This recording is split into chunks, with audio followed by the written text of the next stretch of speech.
తర్వాత stove on చేసుకొని ఒక కడాయి తీసుకోవాలి. అందులో 1 స్పూన్ ఆయిల్, ఒక 2 స్పూన్స్ నెయ్యి యాడ్ చేసుకుందాం. తర్వాత 2 పచ్చిమిరపకాయలు, కొంచెం బిర్యానీ ఆకు. ఇది కొంచెం వేడి అవ్వాలి. ఇది కొంచెం వేడిన తర్వాత జీలకర్ర, షాజీరా, 2 ఇలాచి, 3 లవంగాలు, కొంచెం అల్లం పేస్ట్,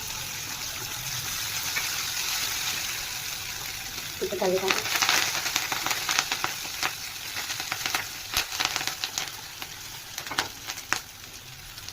కొంచెం టమాటా యాడ్ చేసి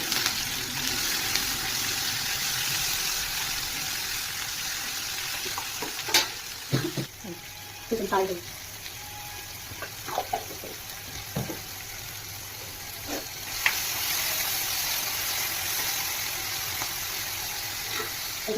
కొంచెం వేరే తర్వాత దీంట్లో కూర యాడ్ చేస్తుంది.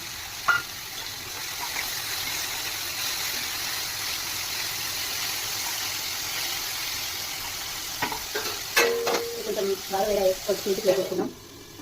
ఇది ఒక మూత ఓపెన్ చేసి ఒకసారి కలిసి వేసుకున్నాక కొంచెం పెరుగు యాడ్ చేస్తున్నాం.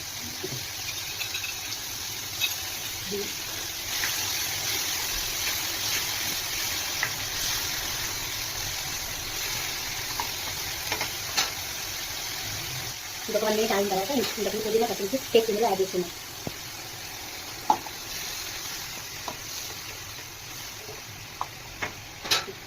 కాసేపు ఇవన్నీ మగ్గలుగా క్లోజ్ ఓపెన్ 2 మినిట్స్ ఆగి ఆగట పాటు నానబెట్టుకున్న బాస్మతి రైస్ యాడ్ చేస్తున్నాం.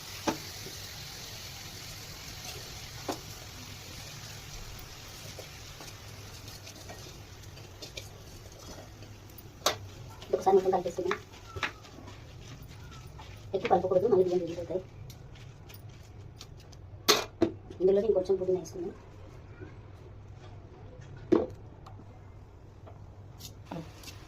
కాసేపు ఆగి వాటర్ పోసుకుందాం అన్నానికి సరిపోయి.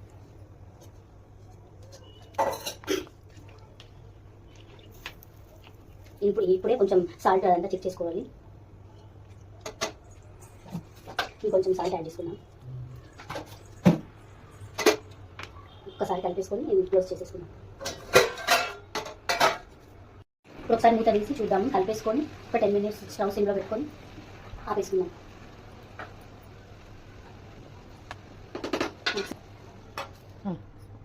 ఇప్పుడు మూత ఓపెన్ చేసుకొని పై నుంచి ఒక 2 స్పూన్స్ నెయ్యి యాడ్ చేసుకుందాం.